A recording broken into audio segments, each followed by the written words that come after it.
So in terms of the overall construction of the site, I mean, the open space construction, probably is not at the same time as the residential construction because it's just a lot of, machines and stuff on the site together. And sometimes you have to sort of wait for, like the access to be, the road to be built and what have you. But I think that they're looking at trying to pull a building permit essentially just about a year from now.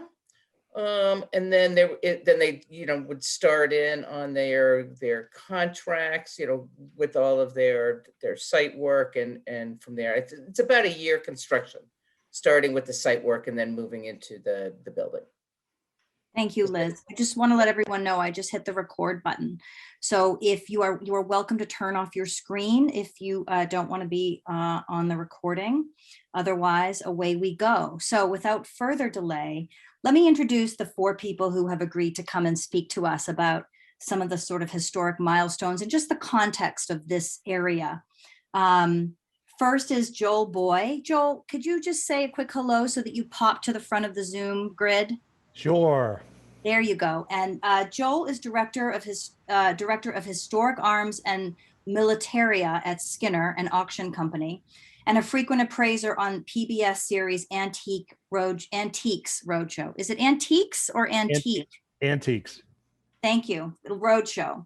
He's published articles on the American Revolutionary War and is currently writing a book related to the events of April 19, 1775 and the Battle of Bunker Hill. He lives in Douglas. Did I get that right, Joel? You did.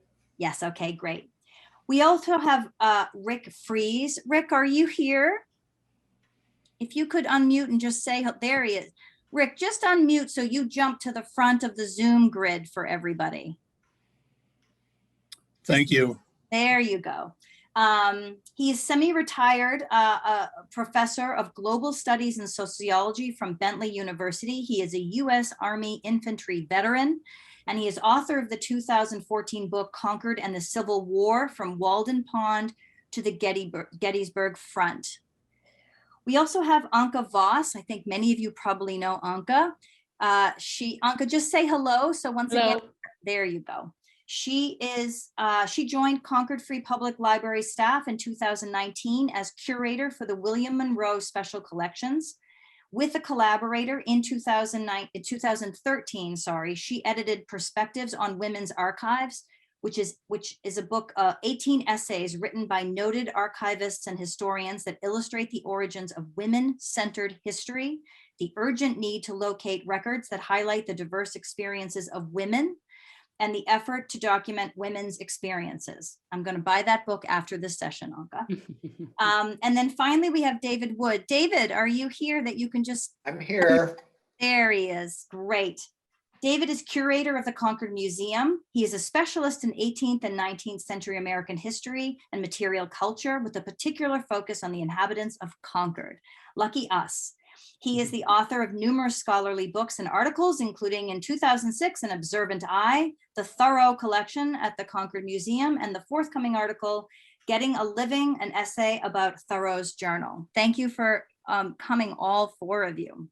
So I just want to start by saying that I looked for an historian who might talk about whether there is any sort of, I'm going way back here, but any sort of Native American interest or history at this site. I couldn't find anything of particular interest in that area noted on the web or among any of our historians. So if anyone has anything that they know of it related going that far back, please type up. Did you ask Shirley Blanca? No, I didn't. I didn't know that name to ask. We have in our collection about 20,000 stone artifacts that have from Concord, and Shirley has been curating that collection for more than 30 years, and is actually writing a book about Concord's native past. And that's the sort of question that Shirley could answer offhand. We hold the collections of Benjamin Lincoln Smith and Alfred Hosmer and a couple of other collections. So if they happen to be in that area, if they found anything, most likely it's here, and Shirley will know about it. I don't know of anything offhand. I would say it is not a palpably sensitive area in that I don't know of any burial sites just there. But anyway, it's an answerable question, and I'm so glad to know that, David, and I'm going to reach out to her to see if we can fill in any blanks about that, because we don't want to ignore any portion of the history. Where my research brought me was closer to the late 1800s, and Joel is really the sort of expert in that area. But I want to bring Rick in right from the beginning, if you don't mind, Rick. Just and we'll go into more detail with Joel, because I know that he has really traipsed this particular site fairly extensively. But Rick, could you talk to us a little bit about frame for us where this area and what Camp Massachusetts means, what it is, how much terrain it covered in Concord, and sort of just give us a little bit of the general history in that context? Thank you, Caroline. Sure. If we go back to 1859, Governor Nathaniel Banks and his Adjutant General Ebenezer Stone clearly sensed the storm on the horizon before witnessing the threatening flash. Keep in mind, John Brown was very active in Kansas in 1856. There was a lot of concern about this. And Ebenezer Stone was a great believer in a well-trained militia. And he and Governor Banks were keenly interested in conducting a 3-day encampment. And they desired to do this in Concord. So in May of that year, Stone sent a letter to Concord's Board of Selectmen. And there were some exchanges of correspondence back and forth. And there were some people who objected to this right up front. In fact, Concord's Dr. Josiah Bartlett, along with 9 other men in Concord, sent a letter to the Board of Selectmen, very concerned about the prospects of some 6,000 militiamen from 80 cities and towns in Massachusetts encamped here. Now, to put this in perspective, in 1859, Concord was a town of 2,000, 3 times the population of the town, military men here for 3 days. If you put this in the present, this would be comparable to 48,000 soldiers coming here for 3 days. Poor Bill at Sally Ann's wouldn't be able to make enough donuts to host that number of people. So a lot of concern about the prospects of hooliganism, mischief, but these Board of Selectmen put it to a vote at town meeting, and by unanimous vote, they determined to conduct it in September. And there were some 80 cities and towns represented at that site, Loring's Crossing, where MCI Concord is today, and all of the surrounding landscape. So they encamped for 3 days. There were 18 military bands accompanying them. They had 80 tons of ice. They had 80 tons of hay provided for the horses as well. And this was the largest military mobilization in the United States since the War of 1812. On the very first day, September 7th, they all marched to the North Bridge. And Grindal Reynolds, minister of First Parish Church, reported that this was a great state encampment. Concord has rarely been more thoroughly alive than when these thousands tramped in what seemed an interminable procession from the muster field through our dusty streets to the site of the old North Bridge. Writing in her September journal, Louisa May Alcott reported, "There was a great encampment with military fuss and feathers. I like a camp and long for war to see how it all seems. I can't fight, but I can nurse." And of course, we all know indeed she did become a nurse in Washington, D.C. for 6 weeks. So this was a significant event. Looking at a very large map of that encampment, which I looked at in special collections in the library, which is in the vault. It encompassed an area about a mile long, I would say from where Baker Avenue is now to a few hundred yards beyond MCI Concord. And then you had the Assabet River on one side, you had Warner's Pond on the other. They were able to draw water from both of these tributaries. The headquarters for Camp Massachusetts was located about 150 yards from Warner's Pond, and that was the entrance to it. Everything ran swimmingly for 3 days. There were no intoxicating beverages allowed. On the first day, they had a march to the North Bridge, and as Grindle Reynolds reported, the dust cloud from that enveloped the entire town of Concord. There was only one injury over the course of the 3 days, and that was a man who fell off a train as the train pulled into Concord Station. There were 6 different platforms built for the trains to be able to unload soldiers.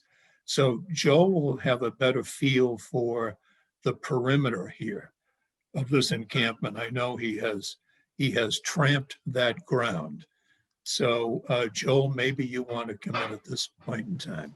Joel, please jump in. And I think this is a room full of history buffs, so you can nerd out as much as you want. I think this is why everyone showed up, because I feel like my breath is taken away. I knew nothing of this, so go ahead. Well, Joel, actually, before you get started, could I jump in for a second just to reiterate what Rick has said? The significance of this moment, it was extraordinary. This is prescience. And I liken it to the March 1775 muster of all the militias in Massachusetts, which was a readiness exercise to find out who needed equipment and so following, but an unprecedented act. And here it happens again, and here it happens again in Concord. And as Rick pointed out, we're talking about 1 month before Harper's Ferry. This is the moment, and this is the place. Sorry, Joel. no, Take it. I'm used to that, David. No, just to nerd out, yeah, I have the John Batchelder lithograph, hand-colored lithograph of the muster on my wall about 4 feet from my head. So I've been passionate about this event since I was a kid, going into the library and seeing the Batchelder. And then when I was in the Concord Independent Battery back in the 80s, there was a copy in the gun house, and I always wanted to figure out where it was. So a trip to the library with Leslie Wilson at the time, going through some of the maps, all the police bills are there. It's really fascinating, really interesting. The Adjutant General's report lists every event, everything that happened. That's all online. And while I was doing the Parker's Revenge archaeology project for Nancy, she's on here somewhere, I met a bunch of battlefield archaeologists that I still work with all the time. And I wanted to see if we could find anything remaining. So I hauled in some of the archaeologists. We traipsed the land. We couldn't do anything down by MCI Concord or the State Police Barracks because there were cavalry position there or camped there. And Concord Park has obliterated a lot of the one side where some of the regiments camped. But we got permission to scout with metal detectors on some of the private properties. And between the scouting and walking around on this parcel that you guys are talking about, it was obvious that it had been disturbed and that we weren't going to be able to find anything there. We had hoped that if we did, we could work something out with the town to get on there, and anything that would be found would go to the Concord Museum. But I think it's just been too disturbed, sadly. But one of the things that we had talked about at the time with General Len Kondratuk from the Mass National Guard was trying to do some kind of signage there if it worked out. And I think maybe that's what you guys might be talking about. Yes, absolutely. Yeah, I was trying to find out how we can commemorate it somehow when people walk back there. I mean, there's a lot of things, like I said, the Batch Elder, which I can get a picture of and send to you guys so you can see the whole encampment. And what Rick is talking about is when the Batch Elder lithograph was sold, it came with a key, and it was basically on almost tissue paper. And most of them don't exist anymore. You can find the lithographs, but the keys are all gone. And the library, I think, has 2 copies. And I have a scan of that. And on there, you can see where every unit camped, all the names of the commanders. It's all laid out. So I can send you some of that stuff, Carlene, and then you can share it with everybody. But there's a lot of wonderful information. And if there was some way we could do some kind of commemoration, maybe along the walking trail or something to share, and I've got some images. Paul McCone, I don't know whether any of you guys know him, retired from the Concord Police Department. Paul and I were working on some of this stuff, and that's how we got into all the police receipts and those are fun to read. Rick, if you get a chance, if you haven't, look at some of the police stuff. It's pretty funny. But anyway, so, I'm glad you got a hold of me. I've been really busy, but I'm glad I was able to make some time for this because it is really important to me. It's something I've been, like I said, following my entire life. So, Well, we'll include you through the whole process. Joel, Rick just said something interesting. He said that the headquarters for this encampment was 150 yards from Warner's Pond. Where exactly was that? Is that on the property we're talking about? No, it's across Com Ave. But when I send you the maps, you'll be able to look at it, and I'll do that tomorrow. They're on my backup drive at work. But I can send it to you, and you can see Com Ave. You can see where the Rotary is now. You can see the railroad tracks over by Concord Park, the 99 area, White Hen. So you'll be able to visually lay it out in your head, and you can see it's all marked. It's all marked out. Talk to I us. too have a copy of that map. Before she retired, Leslie Wilson photocopied that for me. And Joel, I have a sense that, I have the same size map that you have. It's probably about 3 feet by 4 feet. Yeah, And yep. it does designate everything that Joel referenced. Wow. I also have, I'm going to hold this up to see if you can read it. It's an original pass, Camp, Massachusetts, signed by Ebenezer Stone, 1859. David, do you know if one of these is in the Concord Museum? I believe we have one, but two's always better, Rick. I have every intention of donating this at an appropriate time to the Concord Museum. I acquired this. What a great thing to have. Dealer. Yes, it absolutely is. Gentlemen, talk to us a little bit about the scene. Rick mentioned bands. I think you meant musical bands, or is there another word? Military bands. Right. So talk to us, Joel or David, whoever knows, talk to us about what it was like for these 3 raucous days. I think we'd love to sort of get a picture of what was happening there. There's a little bit in Thoreau's journal. Like everybody else, Thoreau went to sea.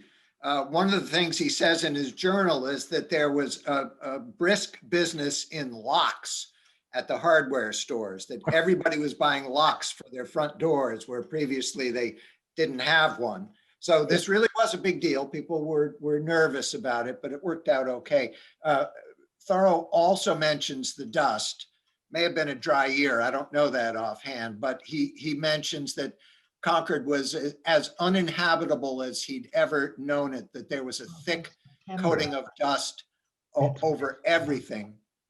He also went down there with his spyglass, which is in our collection, just to look around and saw a guy walking the fields, picking up spare change. So it was a matter of great formality. There were demonstrations of close order drills of all sorts. Joel, was there live fire of artillery or anything like that? I believe they did some firing, obviously not with rounds. Not live. I mean, Yeah, the yeah. artillery was camped there also. They had cavalry demonstrations, the band's playing. When you guys see the John Batchelder, John Batchelder had done 2 other muster lithographs prior to 1859, a lot smaller. He does that really big one for Concord, 1859, and then all of a sudden he ends up doing Gettysburg after the war, and he's known for the Gettysburg, and other than most of us, he's not known for the Concord at all. But if you look at the Concord lithograph, you can see the whole thing. There's ladies in hoop skirts, the officers, the men marching, cannon with horses. It's a fascinating thing. Winslow Homer was also there, and he did a couple of what became wood engravings for Harper's Weekly. He's illustrating some of the drills. It gives you a good sense of what it was like. It was theater. It was also preparation for war. Yeah, and Nathaniel Banks, I think Rick mentioned some of this when he was discussing it, but I think in a way, Nathaniel Banks was also jockeying for position because everybody knew that a war was going to happen. And I think Banks wanted to be known for being the one to have organized the militia, formed, marched, and put on this big show, a few years prior to the start of the war. David mentioned people in town bolted their doors. Henry Thoreau was one of those. He bolted both the front and back doors of his Main Street home. What makes it interesting is very few people know that Thoreau was a member of Concord's unregulated militia, the standby militia. So the militia at that time was every available male 18 to 45 years of age. So up until 1864, technically he would have been eligible to have been called. And yet we know he passed during that period of time.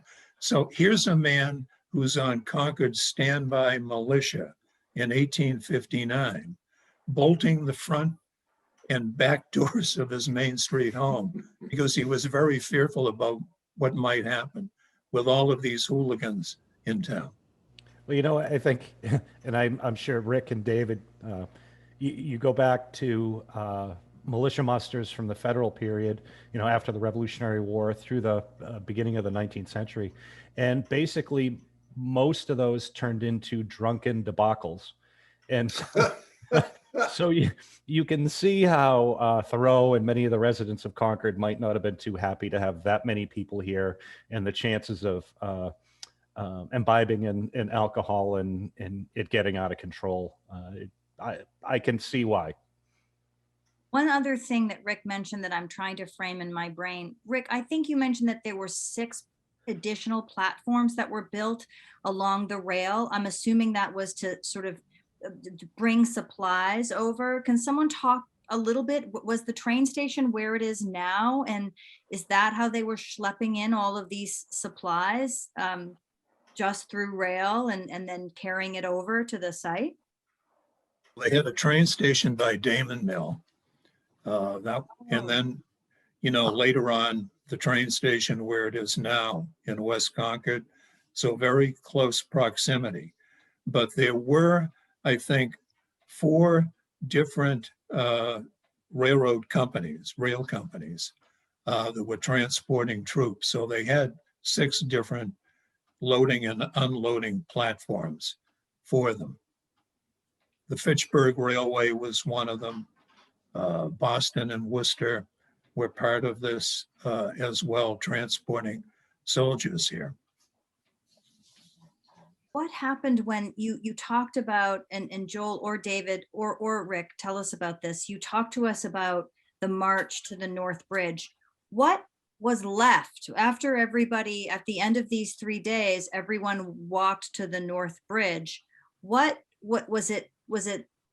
What was left there? Was there just sort of open fields full of junk and trash, and what, is that the sort of stuff that you were looking for, Joel, when you were on your dig? No, we were actually looking to see if there were any remnants of, in the Batchelder, again, you can see where the camps were. We were looking to see if there was any coins, trash, uniform buttons, anything that might have been left that we could put in the museum to kind of talk about that event. Like soldiers on any battlefield or campsite, they leave things behind. And, I was just down at Gettysburg on Friday and stopped in at Culp's Hill for an archaeological dig before I had to go to work. And, this was a quick action, a few days, obviously a lot more soldiers in Gettysburg, but, there are still tons of things left behind that are coming out of the ground to help tell the story. And so we had hoped that there would be some of that type of stuff left. But again, it's been too disturbed, sadly. And of course, these were military personnel. They were part of the regulated militia. So we can rest assured that they had an extensive cleanup following their 3-day encampment. It was the first day when they conducted what they called the March to the Battleground, to the North Bridge. The purpose was to pay homage to the 1836 monument there. And they sang "Hail to Columbia," the bands played, and I think they probably had some kind of a rifle salute as well. Now, Concord's police chief at the time was Luther Ham, and he was responsible for enforcing the law at the campsite as well as the march to and from the North Bridge. And there were 18 communities in the state that provided constables to assist in law enforcement. So I think between, the military personnel and police departments from 19 communities, everything was cleaned up beautifully. Yeah, I agree with that. And that site was actually used right after the war also for a muster that happened. And there are a few images of it. And I've got that stuff. I can send it along. There's an image probably from over by where Neshoba Bakery is. And it's got a little footbridge that goes across the brook there, or the river there, the stream, sorry. And you can see the wide open expanse from there towards where the prison is now. But it was used again as a militia site because, the railroad was huge to get these people in and out. And, and plus it was Concord. It was an important, for patriotic reasons also.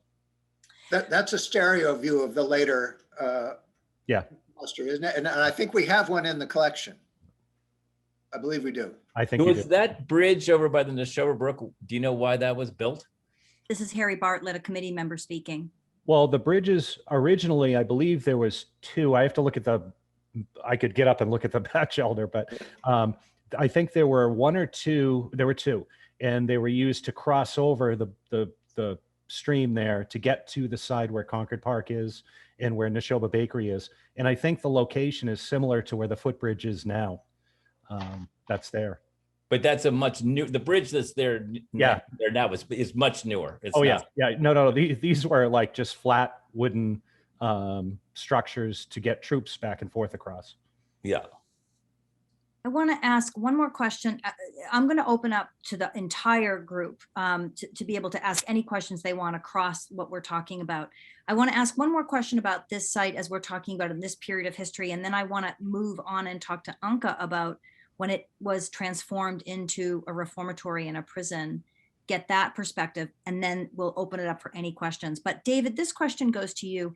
As we begin to think about how to interpret all of this, I mean, just listening to you all, you have so many artifacts, you have so many things to show us that have been preserved through history. How should we sort of frame our mind, David, as we think about, as curator of the Concord Museum, you're the expert on this, about how to sort of capture this, how to memorialize it, how to make it clear to everyone how important this site was? How should we frame our mind around that? Well, you know, the challenge is to not try to say everything you know, because you'll lose your audience. And I think, you know, with the visual assets available here, the Batchelder, the Winslow Homers, that's a great start. And then I think a pretty concise statement about the real import of this event can be put together. I'm looking at Rick here, but I think it can be done, and it's just a matter of being disciplined, being economical with the words, and take advantage of the landscape itself, with the addition of a few visual aids from the historic record, like I say, the Batchelder. That I think is maybe a way to think about approaching it. It's just, you tell people you are here, give them a sense of where here is, and then let them enjoy the open space. Yeah, that's great advice. Okay. And choosing an appropriate place for the tablet, whatever That's right. there might be, indicating the significance of the location. Yes, I think that is very clearly what we're going to have to figure out, and not just one location, but maybe we can scatter, as Joel, I think, mentioned, some sort of walk that gives different bits of information as we go. Nice. Anka, It should be titled Camp Massachusetts yes, with information to follow. and it will be. Anka, bring us up to speed on the sort of next life of this, the one that we know now, the one that we see now. What, you know, I think people might be shocked at some of the occupants of this prison, and just to help frame that part of history for us. And I should preface by saying I'm by no means an expert on the history of MCI Concord or the Concord Reformatory. So these are just a few pieces, again, just to frame it, that the location started and opened in 1878 and was originally known as the Concord Reformatory, and now, of course, known as Massachusetts Correctional Institution at Concord, or MCI Concord. And as a reformatory, and I think currently I'm trying to go, I was looking at the numbers. I think it currently houses maybe around 500 prisoners, maybe a little bit more. But during its reformatory period, prisoners, and again, I was looking at some of the details, it was for prisoners of a certain age. I believe, I think I had it under the age of 30. So prisoners under the age of 30 received a one-year maximum term for their crime that they were convicted of, and then were paroled and were given the opportunity, and this is how they had also an involvement in the Concord community, of working in local businesses or for local farmers as part of their reformatory experience that would allow them then to be to end their incarceration. I think the one piece, and I was going to say, Special Collections does hold a small collection of materials about MCI Concord. That is primarily material of the 20th century, although we have some material that dates earlier. And a few items that we have in our collection that would, I think, really be wonderful examples or items that could be interpreted, you know, in wayside signs or panels. So in our collection, we have a plan of John Conan Farm, 1813, and a deed for what eventually became prison land. And the deed is from Henry Wright to the town of Concord, dated 1821. And I'm sorry, my dog is barking. I'm actually not at the library. I'm in Western Massachusetts. So I'm sorry. I'm gonna have to step away for a second. Okay, my husband is getting her. No worries. And so again, so we have that deed. We also have some photographs of prison employees and other photographs showing the building and grounds of the reformatory and of the prison. And so I think that would be a wonderful thing to include. Okay, I'm gonna have to step away. I'm sorry. That's okay. That's okay.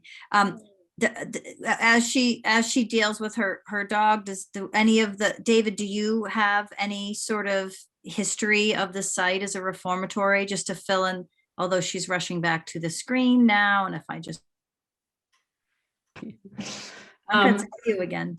Yes. So I think the other piece, again, and I don't know necessarily how, you know, that would be interpreted on the site, but I think certainly something maybe people would be interested in. Not so much 19th century history, but more current or 20th century history. So Malcolm X spent a year or 15 months at Concord. And, you know, not something necessarily that is known to many. And actually, during his time at Concord, he was starting to his transformation towards his conviction and understanding of Islam and his reading. And I was hoping I would find some documentation, you know, that the library's outreach maybe provided him with some other reading material, but that is not something that I could find. But anyways, Malcolm X was there again for 15 months in the 1940s. And then the other, I think, interesting 20th century piece of history about Concord is that in between 1960 and 1963, there was a famous or infamous Concord prison experiment that was run by Harvard University researchers, including Timothy Leary. And the experiment used psychedelic mushrooms in prisoners at Concord to see if the use of psychedelics could reduce recidivism rates in prisoners. So again, just a piece of history, but you know, Concord does have a Harvard connection. I thought, you know, that's a different Harvard connection. But again, you know, these are pieces of 20th century history that for some people might be of interest again. So I think, again, in terms of the reformatory in prison, you know, and there are some other famous prisoners that could also be talked about. But of course, I think the prison as an institution, of course, was also an important institution in Concord as an employer. So that's important. And had an effect on the housing in and around the prison to house the members of, the people who worked at Concord. So I think that's an important piece of the history as well. And I know, I've done some, had some conversation with Marcia Rasmussen in some of the interpretive work that she's doing on the Bruce Freeman Rail Trail about some of those housing developments around the prison. So I think that's also a really important story. And then, of course, again, the fact that the prisoners also were in the community and were working for people in Concord and Concord businesses. So those are important stories to tell. I think we agree. Okay, folks, this is a lot to chew on. It's a lot of revelations today, but I'm just going to open it up to the group. If you look at the bottom of your screen, if you're on a laptop, you'll see a button called reactions. You can raise your hand. It says raise hand, or if you can't find raise hand, just hit any old emoji. I'll see you and I'll call on you. And we don't have a chat function, so you'll just ask your question to any of the people here. But I know people must have either their own tidbits to share or questions to ask. We'll start with Pam Rockwell. So I have questions about how the site was actually connected to the Bruce Freeman Rail Trail and Warner's Pond areas that are part of Concord that are going to be developed there. Across Commonwealth Avenue, was the headquarters over on those properties there? And are we going to be sort of making sure that the signage and the story crosses the road as well? Let me interrupt for just a moment to remind speakers that members of the public should identify themselves with their name and their street address, which I need for the minutes. Thank you very much. So I'm Pam Rockwell from Main Street. From what number? 1810 Main Street. 18. Thank you. 1810. Thank you. Thank you, Sue. Joel, Joel or Rick, you seem to know just where that headquarters was. Can you answer Pam's question? I'm going to let Rick go on this one because I haven't been down Comm Ave in a while and I don't know exactly where the rail trail is crossing. Okay. But like I said, I think once he answers, I think Rick and I can help with that question when we can share the maps. So you can really see where everything was. Rick, you're on mute. There you go. Thank you. Thank you, Pam and Joel. The headquarters, if you look at the map we've talked about, is about 150 yards in from the main entrance to Camp, Massachusetts. There were guard posts established at the beginning of that entrance. And that would be approximately across from MCI Concord, very close to Loring's Crossing where the Rotary is now. So about 150 yards in toward Warner's Pond from the view that I had of the location of headquarters. So the other side of Commonwealth Avenue, very close to MCI Concord. But So not the Giroux property, Pam. It doesn't sound like, yeah. So would that be in the parking lot there at the? Maybe it would take further investigation to be able to pinpoint it. I don't know that you would find an exact site for it, but certainly be able to kind of approximate it. The map can guide you, in terms of being able to identify how many feet in from Commonwealth Avenue, approximately.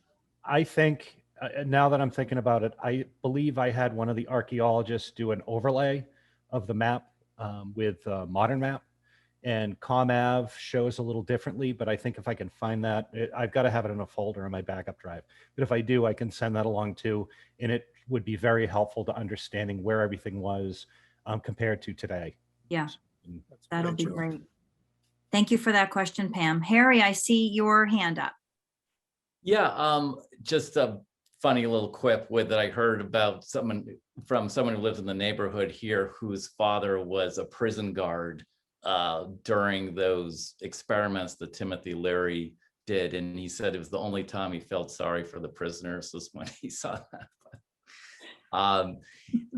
There's one question with what was the reason? Was it a commercial reason why the prison was built? You know, like you hear about prisons now in Texas or whatever, it's about, you know, making money. Was there some like more egalitarian reason, or does anyone know what, you know, if there was the actual inception of the reason for the prison as a prison? I don't know.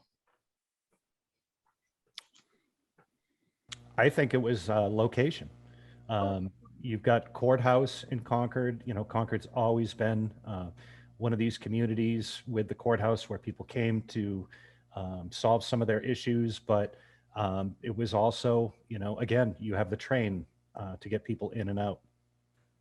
I see Marcia also has her hand up. Maybe she has an answer. Thank you, Joel. It looks like Marcia too. Well, some of the research that Anka provided as I was looking at the reformatory had to do with the, what was the name of the prison in Boston, was overcrowded.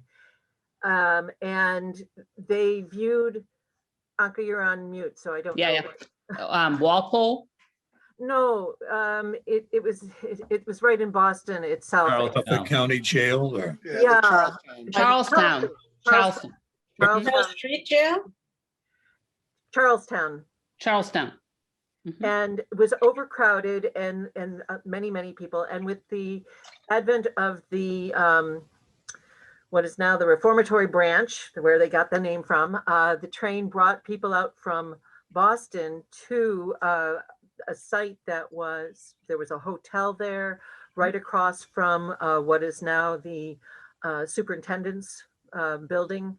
And so it brought goods and services and prisoners out to Concord, and it was because of the overcrowding that they decided to have this, and because the prison came and the workers came, there was a need for additional housing and all the materials that were needed to support the prison, and so that contributed to the growth in West Concord overall, the economic vitality. So. Really important. Ellen Quackenbush, it looked to me like you wanted to ask a question. Do you? I just was, and I'm sorry, I had to step away, so I don't know if you already said this, but I know that having been a member of West Concord Union Church for a while, they were very proud of the fact that historically it was the church for the prison workers, as well as the wool workers from Damon Mill, so that there really was a sense of the prison being a core part of the community. And this is a really fascinating discussion, by the way. Thank you so much. Ellen, state your. I'm sorry, Alan Quackenbush. I'm sorry, 206 Prairie Street. Thank you. I completely forgot the protocol. Sorry, Marcia. David Wood, even though we're only talking about 19 years difference between the first event we were discussing and the creation of the reformatory, are these two types of pieces of history incongruous? Like, when in terms of interpreting again, how do you have thoughts or advice to us about how we juxtapose these two very different pieces of history? Yeah, interesting question. Maybe better directed to Bob Gross at some point, because I can tell you there was big bucks involved.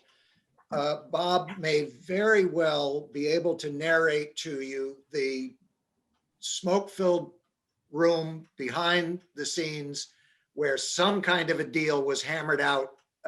I'm sure there's a deal there. I just don't know what the deal is. But its effect was as was just stated. It made that area through the employment, through the housing. It was a big deal.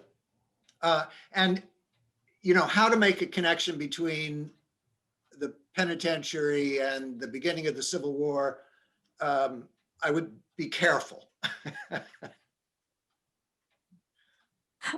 Good advice. Good advice. Other thoughts from the group, other questions for these distinguished guests? Nancy? I'm sorry, I just have to leave, and I think this has been fascinating. What a group of people. I mean, so I'll be back. Thank you, but I have to leave. Thank you. Bye-bye. Krista Collins. So I just got curious when the question was asked about, you know, whether anything was happening on the other side on the Giraud land about the history of Warner's Pond. And Warner's Pond was just created in 1857, so not that long before the muster. And it sort of made me think about, you know, what was happening in West Concord overall at that time, and sort of, you know, was that a period of explosive growth, and you know, what preceded the muster. Right. Warner had a pail factory. Thurl mentions the fact that the chips from Warner's factory are often in the river. And that was a considerable business. There was also a lead pipe factory out there. So they're not on this site exactly, but and I don't recall if it was in the 1850s that the pond was built. I dare say it was for Warner's use for the pail factory. So there's plenty of history to that area, proximal to the piece that we're talking about. Good question. Marcia, it looked like you might want to add to that a little. I just recall that there might even be earlier business that used the water resources, and I don't know that it was necessarily Ralph Warner. It might have even started before him, but maybe he enhanced whatever was there. But those are really good questions and good points about the whole development of West Concord. I'm drawing some new parallels, I guess. So thank you, everyone. I would just say that the 17th century industrial roots of West Concord are Hammersmith, the forge that was operating in that part of town, which was a very interesting venture in its own right. And Joel, I think there's not a trace, right? There's actually a map that is in special collections, I believe, that shows the blacksmith shop location for the 1859 muster. No. I was talking about about Hammersmith, the 17th century. Oh yeah, no. Wait, 17th yeah. century or 18th century? 17th century, 17? My goodness. Okay. 79 or so, 65 to 70, something like that. We have an anvil in the collection that I'm convinced was made at Hammersmith. I didn't realize West Concord had stuff back that far. That's fascinating. Goes way back. Fascinating. Peter, I couldn't see your hand for a minute, so I'm sorry to have ignored you for a minute. Go ahead. Yeah, no worries. I was just curious about how the various prison reform movements, such as, you know, agriculture, supporting and sort of teaching the prisoners how to be farmers and such, how those various prison reform movements showed up at Concord. Does anybody have any insights into that? There's a connection with the Joseph Derby farm by way of the cattle. I don't know the details of it, but there is a connection that extends beyond the walls of the facility, if you know what I mean. So that the Derby farm at least was engaged in that as well. That would be late 19th, early 20th century. Peter, I'm going to get yelled at by Sue if you don't state your address. Oh, well, no. Okay. But Peter is a liaison to the committee. So right. Oh, so we don't need, okay. Don't state your address, Peter. Gary Clayton. Thanks, Carlene. Gary Clayton, you need to tell me 31, what your name and. Yep, 31 Black Birch Lane. Thank you. You're welcome. Point of more recent history, and it relates to the Assabet River itself, which is really the premier natural feature, if you will, of this property, or certainly the boundary of this property. But to acknowledge the congressional designation of the Assabet River, as well as the Sudbury and the Concord River, as nationally designated wild and scenic rivers. And there were 7 or 8 communities within those within the watershed that had to go to town meeting to approve a petition to Congress to have the rivers designated as such. Congress ultimately did pass the legislation, but this kind of designation is one of very few in New England. And I think it's worth helping tell that story. I think, I don't have my dates entirely correct here, but I believe it was sort of 1990s when this effort was being pushed through all the 7 or 8 communities within the watershed. It was no small matter to gain the political support and enthusiasm, momentum that was needed. And given, again, the prominent feature that the river plays as part of this site, I think it's an important part of a story to tell. Gary, personally, I was looking only landward.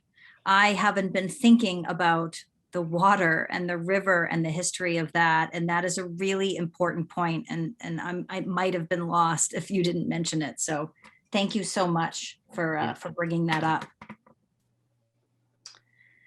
Other thoughts from the group? I'm mindful of the time. It's 6:10, and I don't want to keep people longer than they need to be, our guests and our visitors.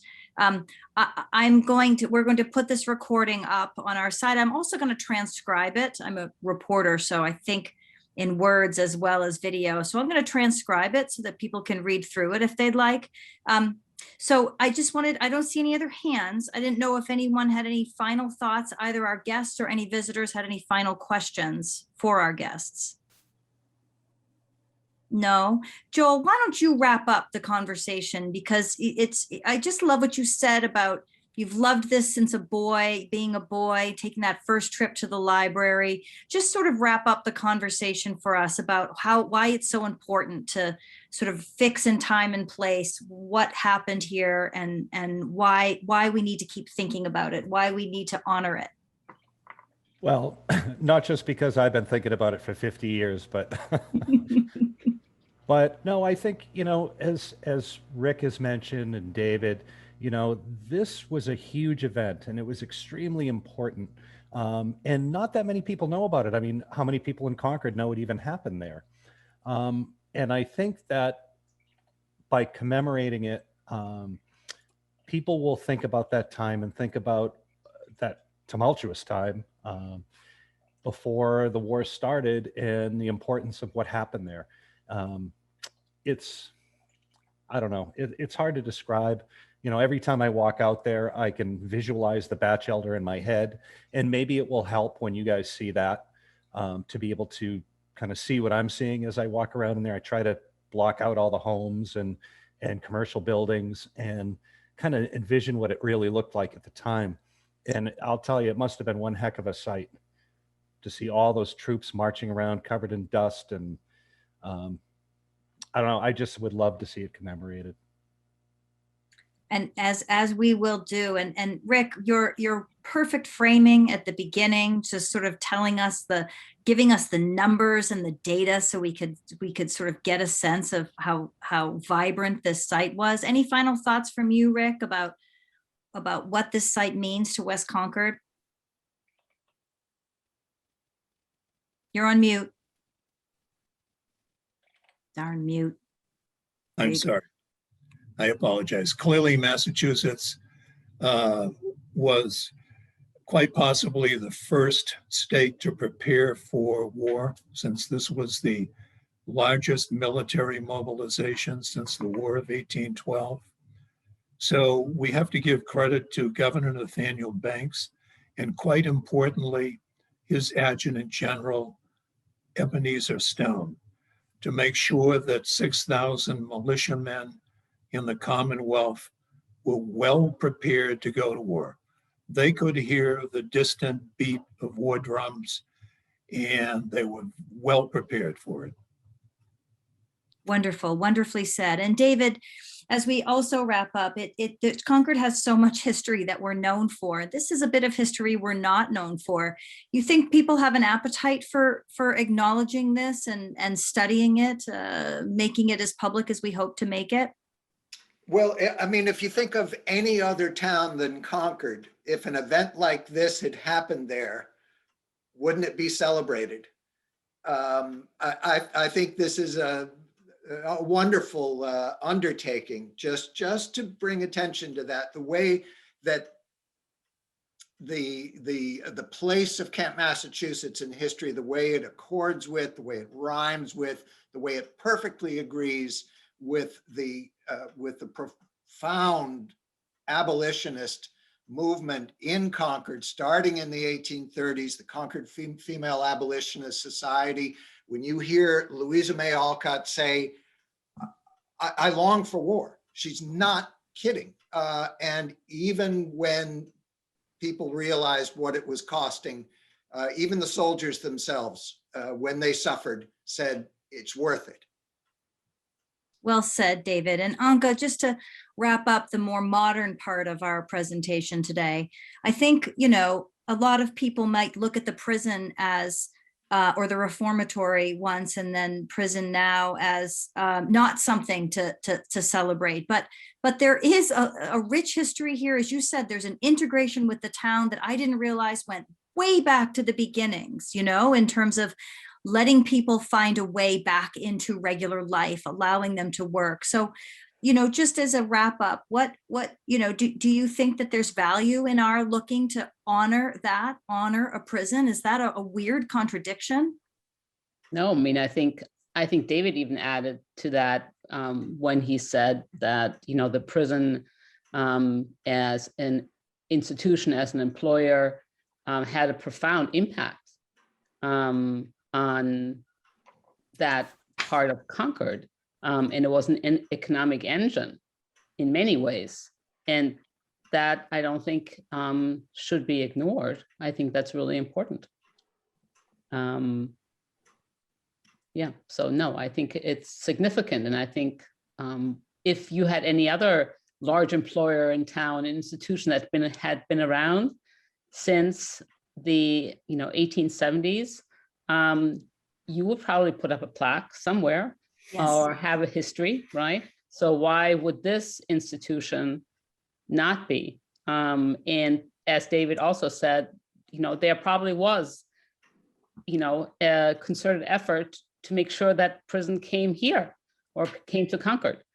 And so that is important, again, of an economic history, if nothing else, of Concord, just because of its impact. But well, I think said. Also, I didn't mean to interrupt you. Go ahead, Anka. And again, I mean, I don't know how to tie, and it's not, it's incarcerating human beings is not something one wants to celebrate, but it is still a story. And so whether to tell a story as part of the history of imprisonment, and possibly ways to reform prisoners. And so the experiment of a reformatory, and telling a history of, incarceration in Massachusetts, and telling still a story that is still the story of, hundreds and hundreds of human beings. Right. It's a worthy story to tell. Right. That spent time in Concord. Right. Okay. Giannis, I see your hand up. We are wrapping up. Did you have a final quick question? Giannis. Hi. Not a question, a very good, just a comment. I think it was a great presentation. Thank you very much. Sorry, I'm interrupting. Giannis, for your name and 33, Giannis Tsitsas, 33 Brook Trail Road, Concord. Thank you. You're very welcome. I'm also a member of the CHDC. So just my thoughts, being a US citizen with origins from Greece, which has a lot of history, I think it's great. It would be a great idea to commemorate the area. And also it's very important to know our history, since we are the links of our ancestors to our kids. It's important for the future generation to know what happened and to appreciate and at least try to visualize. And, you know, I think it's very important for our history. So that's all. Perfect final comments. David and Anka and Joel and Rick, honestly, hand on my heart, this was just such a riveting and illuminating conversation. And I know everyone in the room feels that too. Thank you for your time. Folks on the committee, I'm going to ask you to stay on. We have a little bit of business to take care of. Anyone is welcome to hang on, but you know, we're going to be approving minutes and things like that. So you might want to, shove off, but thank you, everyone. Thank you, Carleen. Thank you. You're welcome. And for the historians, I'll be in touch. Great. Thank you. Our pleasure. Our pleasure. Okay, folks. Wow. So we still have, do we still have all of our members? There's Harry, there's Krista, there's Sue, I see Marcia, and I see Liz. And there's Peter, so wonderful. And we have a few others hanging with us, which is wonderful too. That was fascinating, wasn't it, folks? Yes, that was great. And, you know, I feel bad I didn't say a peep, but everybody else was asking such good questions and I was banging away at the keyboard. Wow. Wow. There's so much to honor and to sort of talk about here. Things that, Marcia, did you know everything that everyone was talking about, or did you learn something today too? I think I knew everything, but not as richly. The numbers that Rick Fries brought forward, I did not know about. And then the fact that they marched to the North Bridge, I didn't know. But all of the events I was aware of, yes. So that was great. And then Krista, wasn't it useful when Gary mentioned about the river too? Yeah, I was really glad he brought that up. And you know, I'm thinking about this, and also that you asked about the Native American history of the site, which I think we need to do a lot more looking into, because I can sort of imagine almost a timeline from, you know, the sort of the prehistory, ecological origins of the site and sort of geological history all the way up through the present day, and commemorating these various events in the whole, you know, human history, pre-human history. I agree. Just that I did do some research on that, and where there is some Native American history that Shirley may be able to enlighten us on. It's not this site, but it is in the area northwest of Warner's Pond area. So Fort Pond Brook, where the confluence of Fort Pond Brook and Neshoba Brook come together. Okay. Is probably a site. Okay. All right. Good stuff. All right, Sue, if you don't mind pulling up the agenda, because I don't have it handy and I don't want to bore people as I ferret around my desktop. Can I have a motion to accept Sue's fine minutes and a second? Has anyone even seen the minutes? Well, you sent them out. I sent them to you. Oh, I thought you sent them to the entire group. Oh, I thought you were going to send them to the entire group. Oh, I didn't know you intended me to do that, Sue. I Oh, thought well, that's just, this is us getting started on a new committee, and okay. I will know from now on to send them out. Yes. So I'm the only one who's read them? Okay. I thought you sent them. I thought you sent them to the group. So from now on, as clerk, feel free to send them to the group. You don't need to send them to me first. So we'll push that off until the next. Sue wrote. Apologies on that. But we need to read them first. So we'll do that for next month, if that's okay. We need a little bit of an update on the RFQ process, and Liz is going to handle that for us.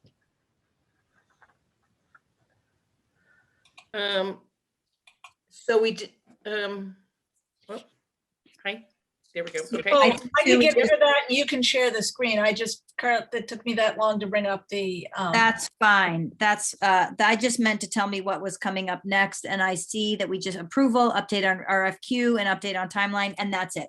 So Sue, you can stop sharing screen. Yep. And then Liz, take it away. So we did not, I think we reported last time, we did not get responses to the RFP. So we've changed the timeline, thinking that it was really a little bit too aggressive, and it's available now. I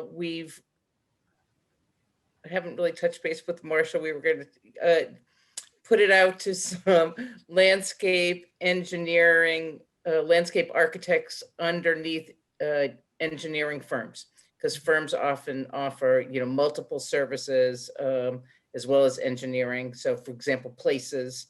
So I sent it to them. I have not heard back. If anyone knows anyone who might be interested, please just be in touch with me. We can have a conversation about whether we've sent it to them or not, but we're not getting the response that we need. So the timetable varies based on this response. I mean, we really can't have the timetable without. Right.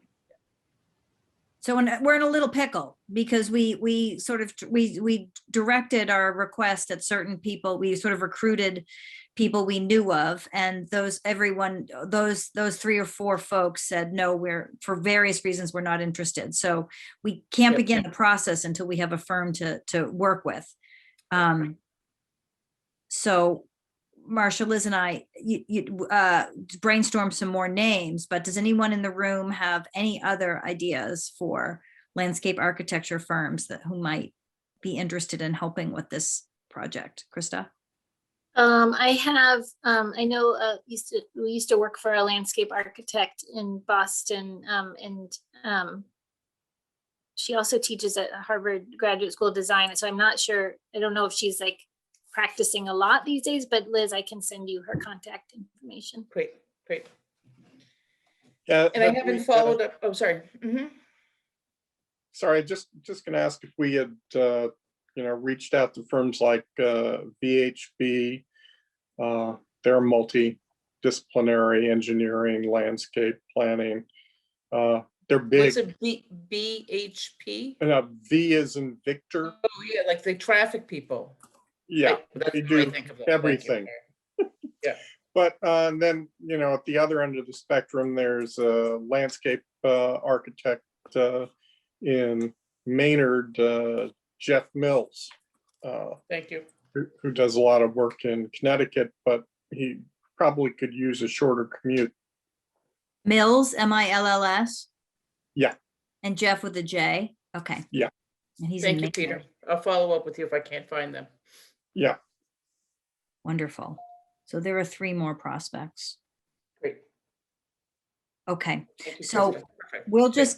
we're just gonna figure out the timetable based on when we land a firm, because we can't really begin much until we have that established. So I have Well, that. I think, it's a little late right now, but what we had talked about last time was, and maybe it's for the next meeting, is to start seeing with all the information that you have, what is it that you're thinking of for a committee? I have And, ideas to put there. Yeah. Go ahead, Marshall. and then in terms of the time frame, we were initially talking about having a public outreach session in June. That's off the table. So we're probably looking at something in September. The time frame for the Community Preservation Committee is that September 17th is the deadline for the application. So we're going to need to be thinking about, okay, maybe it's a 2-phased approach and we come up with a small sum to begin with to start a project, and then whatever we're going to need at the end to finish it. But those are the things that we should be thinking about in terms of our timing. Okay. All right. So, any thoughts from the group, Harry, Sue, Krista, about this revelation that we're have to push things back a little bit? I don't expect you to have any, just. Well, I mean, update. what can we do? Yeah. Right. Okay. Yeah. All right. So let's not because it's almost 6:30, let's not share our, ideas for the site at this meeting. Let's push that to the next meeting at the end of May. We'll start with that. And we'll start to, in that meeting, start to talk about what we should do with all the information, the rich, just thrilling information that we got today. Start to think about how to frame that, how to put it into some sort of, identifiable timeline, to use Krista's word. So I think those are the two things that should be on our agenda for May, and hopefully we'll have a landscape architecture firm by then to start talking about. How does that sound to everybody? Any other action items anyone wants to bring up, Krista? Just one thing I was thinking about, thinking about all this potential interpretive material, maybe I don't know if it's the next meeting or meeting after that, but Marcia, if there are any sort of design guidelines or Concord branding that we should be thinking about in terms of making any interpretive materials on this site sort of relatable to other sites in town. I know we have so many different landowners, open space landowners, that everybody has their own design. But what a good question. No, I love it. I love it. I'm just thinking branding. So many people are talking about branding these days, and there are just so many different things going on. It's scary. But we've come up with a concept for the Bruce Freeman, and we're trying to use that same color palette, same typeface, those kinds of things. And if this is a trail off of the Bruce Freeman, we might want to use that same type of palette and same type. I agree. We follow the federal park standard, or the national park standard, for the interpretive panels, their height and how they're located and all. But I know that as we were doing the Bruce Freeman Rail Trail, the ORS and Wild and Scenic River Advisory Committee, I might get the name wrong, but they did the panel about the Assabet River near the bridge on the Bruce Freeman. So I know I have the information for the person who helped develop that panel. And there's two people. I mean, most of the historic panels were done with input from Henry Coitman, who is Concord's guru on railroads in Concord. And so we just worked with his information and his background, and then working with the library. We might want to think about what it would look like and how we might put this all together, because I think that's a really good point. Thank you. Okay. Yes, I agree. And those are really, so you're going to get that name of the person who did the panel? I have it, yes. You have it, great, terrific. Okay. All right, folks, if no one has anything else, public comment. Pam, Stephen, did you have anything to offer? Stefan? So I had a question about whether your project includes any parking at all on your site for access. Are you assuming everybody's coming from Bruce Freeman from a walking trail off the site? On foot. You're not going to have any centrally located. Not even one. I mean, there's parking at the site for the facility, but that's for the facility alone. There's not going to be an invitation for people to park at the facility and then walk over. I don't think we're thinking like that. No, there's no plan for parking. And so there's no plan for boat access there either, for river. No, access. that's not true. We would like, one of the things that some of us, I included, would be interested in is creating a boat launch there. So people could park their canoe or their kayak there, come up and walk on the Bruce Freeman Rail Trail into the village. But not a launch. No, it would be a jetty or tie up. Yeah, a place where if you were on the river, you could tie your boat off and come into the site, but not a place to launch your boat from. Right, no. And Stefan, I don't know if it piped up there, if you had something that you were going to say. No. Okay. Thank you. Oh, our pleasure, Pam. Okay, so can I have it's so good to see you all. Can I have a motion to end the meeting in a second? Move to end the meeting. Second. Second from Sue, all in favor. Krista? Aye. I say aye. Sue?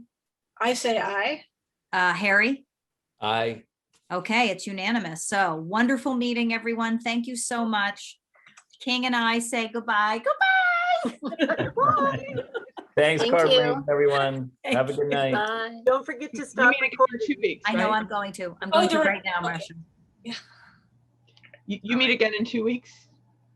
We meet, Why we not? meet the third Thursday of every month. So it would be, hold on, Pam, let me just get the date while we're here so there's no confusion. It would be May 20 at 5 p.m. We'd love for Thank you to you. join. Oh, our pleasure. Thanks. Okay. All right, let me stop. Okay, Sue, are you all set, darling? I'm all set. I'm going to stop recording.